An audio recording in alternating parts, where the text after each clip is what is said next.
Good morning, everyone. Today we are going to be talking about words of comfort out of this little spot of sun here. Now, what do we know about the early Christian community? They had faced a lot of troubles, right? They faced persecution. And the passage that we're going to read from the Bible today was written for the Christians who lived in the first century after Jesus died. And it was meant to comfort and reassure them. This passage is from John, which is one of the first four books of the New Testament. And those first four books of the New Testament, as you probably know, are called the Gospels. But do you know what that means? The word gospel can be translated as good tidings or good news. And it makes sense that they were called this because they were about the good news of Jesus. Now, it wasn't until at least 30 years after Jesus died that the Gospels were written. Scholars believe that Mark was the first Gospel written and John was the last.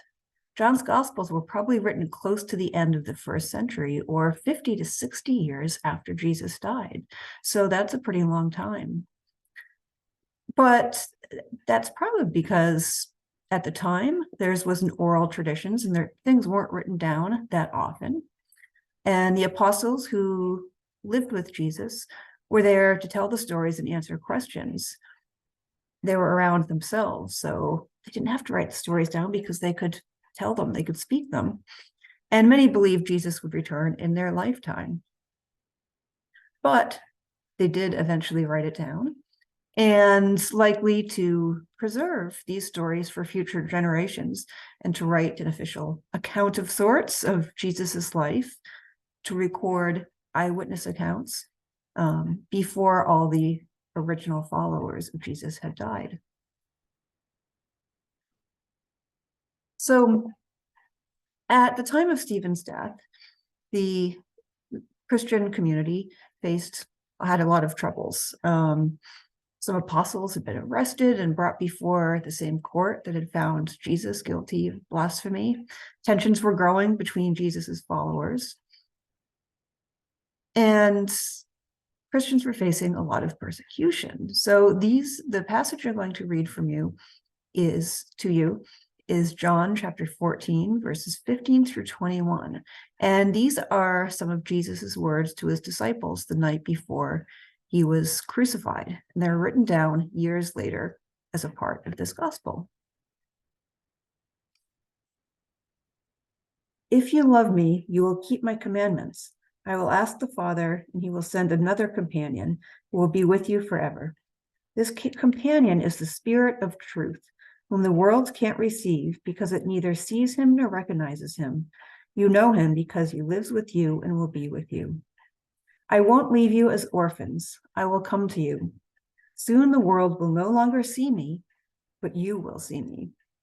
Because I live, you will live too.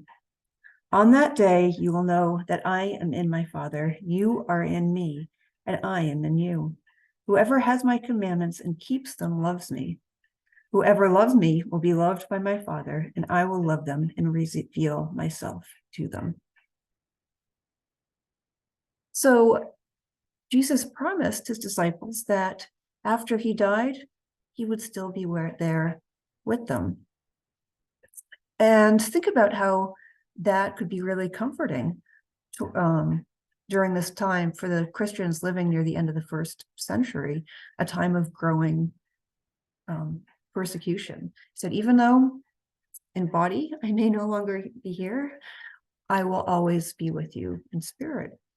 And that could be very comforting. And we could even think about other loved ones you may have lost. Even though they have passed on, they're still with you inside you and in spirit. So I'm going to read to you some other words of comfort and stories around them. Here. So the first words I'm going to read to you were heard by a man named Horst and his wife, Helga. They heard this poem read at a friend's funeral, and they found comfort in the words and asked for a copy. It was only about a year later that Helga died, just 1 month after being diagnosed with a terminal illness. So Horst asked the minister to read the poem in her funeral service. And in that time of grief, Horst and his family and friends felt really reassured by the promise of life after death. 1 year after Helga's death, one of her friends read this poem to her youth church class, and they lit a candle in memory of a schoolmate who had died by suicide a few days earlier. And struggling with their grief, they found real comfort in the belief that their friend was now in a place free of the mental anguish that had tormented him. So these are the words of that poem. Do not stand at my grave and weep. I am not there. I do not sleep. I am 1,000 winds that blow. I am a diamond that glints on snow. I am the sunlight on ripened grain. When you awaken in the morning's hush, I am the swift uplifting rush of quiet birds in circled flight. I am the stars that shine at night. Do not stand at my grave and cry. I am not there. I did not die. And the other words I wanted to read it to you are from a hymn. In a bulb, there is a flower.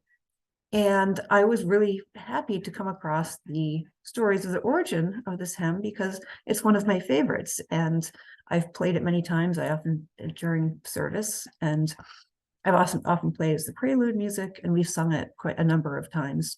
And it's just, I find it really beautiful, both the words and the music. So it was written by Natalie Sleeth, a well-known hymn writer. She died of cancer in 1992. When she was diagnosed, she realized that she was going to die before reaching old age.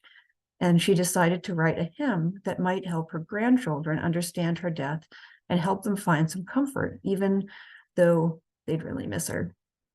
And those words were the hymn she wrote, in a bulb, there is a flower. So I'll actually, instead of reading it for you, I've sung it enough times for you in service, so I will actually sing it. And as I do, listen to the words in particular and think about how this hymn might have helped her grandchildren. It's sung in worship to bring hope and comfort to people. And it's often used at funerals, or I like to sing it a lot in the springtime and during our worship, because of the hope and sort of rebirth that it represents. So this is In the Bulb, There is a Flower. In the bulb there is a flower, in the seed an apple tree, in cocoons a hidden promise, butterflies will soon be free. In the cold and snow of winter there's a spring that waits to be unrevealed until its season, something God alone can see. There's a song in every silence, seeking word and melody. There's a dawn in every darkness, bringing hope to you and me. From the past will come the future, what it holds a mystery, unrevealed until its season, something God alone can see. In our end is our beginning, in our time infinity. In our doubt there is believing, in our life eternity. In our death the resurrection, and at last a victory.